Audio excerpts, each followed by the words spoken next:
When I was around the age of 3, I hit my head on my living room wall.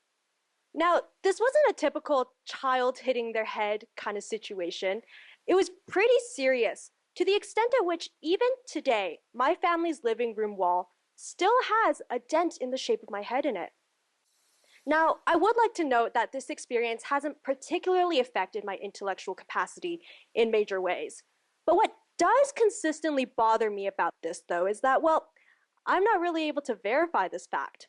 Perhaps I was born to prove that Einstein's theory of relativity was completely wrong, but instead, because I hit my head when I was 3, I'm no longer able to do so. Very similarly, I'm sure every single one of us here at some point have wondered, how could our lives have turned out differently? Obviously, I'm not here to talk about a moment in your childhood that goes on to completely demolish your future earning potential. What I'm here to talk about is how we live to settle for mediocrity, how we live to settle with the knowledge that we have wasted our potential, and the pondering of how our lives turned out better. There is an inherent element of sacrifice that comes with the human condition. We can't get everything that we want, and I'm sure this is something that all of you here will agree with. This could look like some time out of our day to help our friends, or perhaps giving up on a career that you're genuinely interested in exchange for a job that pays better. We have these quote-unquote higher priorities for one ultimate reason, the greater good. We do so with the hope that it contributes to a brighter future. Now, it sounds all very grandiose, but that is until you start actually making your way towards said future, and it's not really the case. It's these moments in which your mind stops dead, the past and its expectations come rushing forward, and you're carried off into a tsunami of heavy, heavy regret.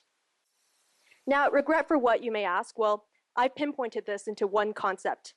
Regret due to mediocrity from wasted potential.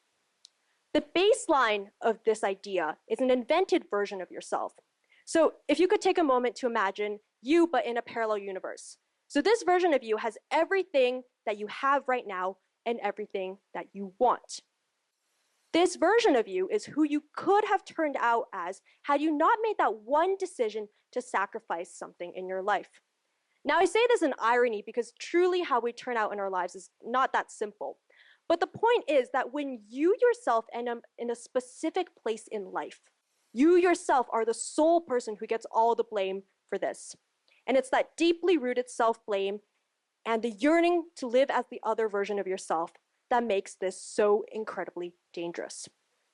I'll throw in a personal anecdote here to kind of illustrate better what I'm trying to get at. So I quit competitive dance right before high school, and it's a decision that I deeply regret. I did so to pursue academics. Now, my reason for quitting dance might be different from your reason in sacrificing something, but no matter what it is that we sacrifice or why it is that we do so, we all do so with the thought that, well, this better be worth it all. Throughout high school, I will say that my decision to quit dance has had a certain degree of payback. But here's the catch. On nights and evenings where I finish an assignment early, I don't have anything else to do, and I find my mind gravitating towards one specific thought, that this time could have been spent in the dance studio. Eventually, every single spare moment I had became allocated to this thought, until I had created an entirely different life for myself in my mind and became tormented that my physical body was not living it. I had to own up to the fact that quitting was a mistake and that I had lived a lesser version of myself. Now, you might be thinking, well, this sounds a little bit like a self-made issue. If you're so certain of yourself, just go back. And you'd have a very valid point here. But what I want to bring us back to now is the previous point I mentioned about sacrificing for the greater good. Every single sacrifice we make in life comes with a very strong and good reason, for lack of a better term. So what this looks like is perhaps you're like me, where you sacrifice a hobby to focus on academics. Or perhaps it could be our parents who sacrifice their own dreams to focus on ours. There is an inherent and unbreakable linkage between the sacrifices that we choose to make and the ultimate goal that we're trying to get at.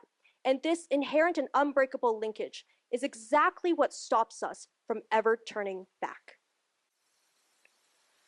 So in this moment, I want to remind us of something, that even though there is this inherent unbreakable linkage between these two concepts, we tend to forget about the distance in between them.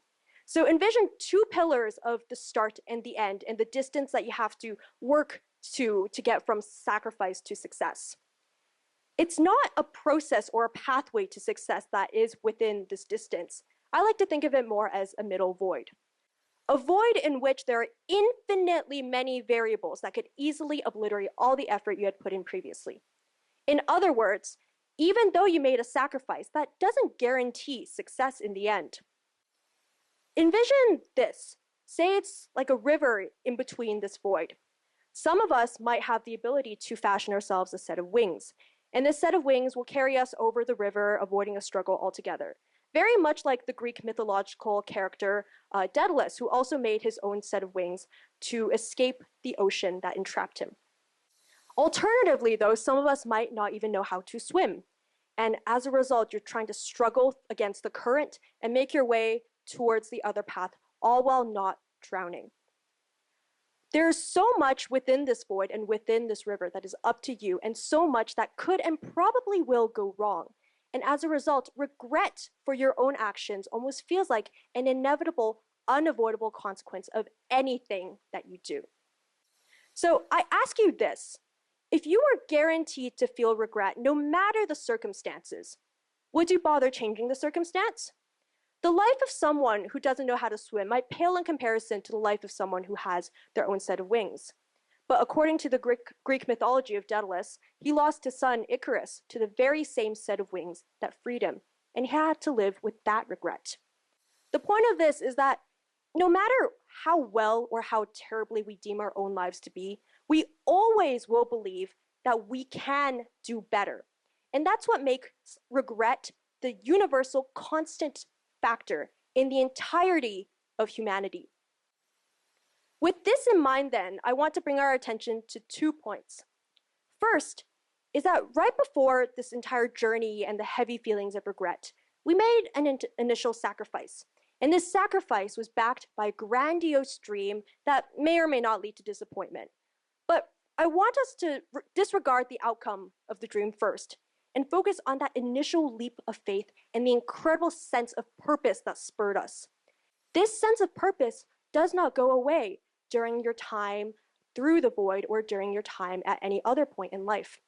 It is a sense of purpose that fills up and replaces any form of loss that you may have felt in your sacrifices. And it's a consistent burst of motivation that is there as a constant source of strength for you in times of crisis. The second point I want to bring our attention to is that even though regret may be a constant factor in our lives, how much it affects each of us is not.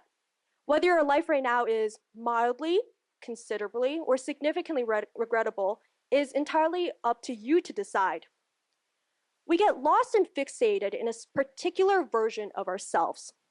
When you live in a two-dimensional world of extremes of failure and success, there's a linear relationship that you see, and this is very limiting.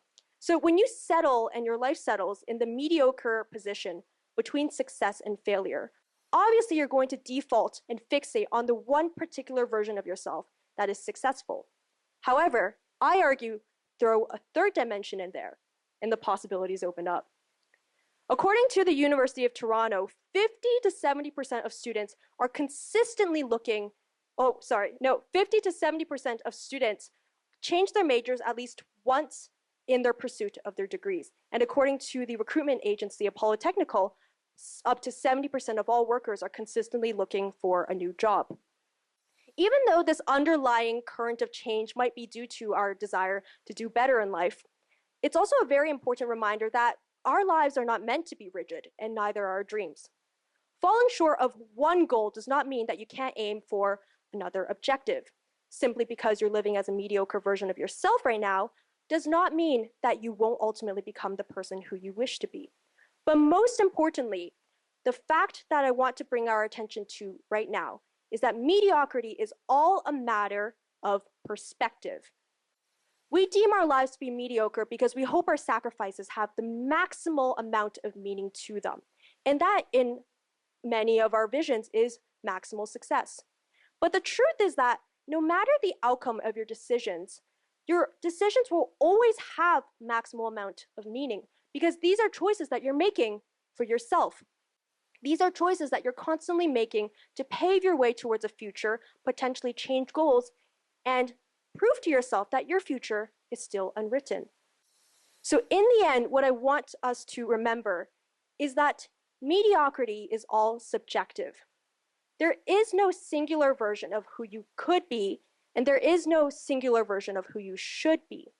What gives it the power to drag us down is the regret associated with the quote unquote better choice. But there ultimately is no better choice.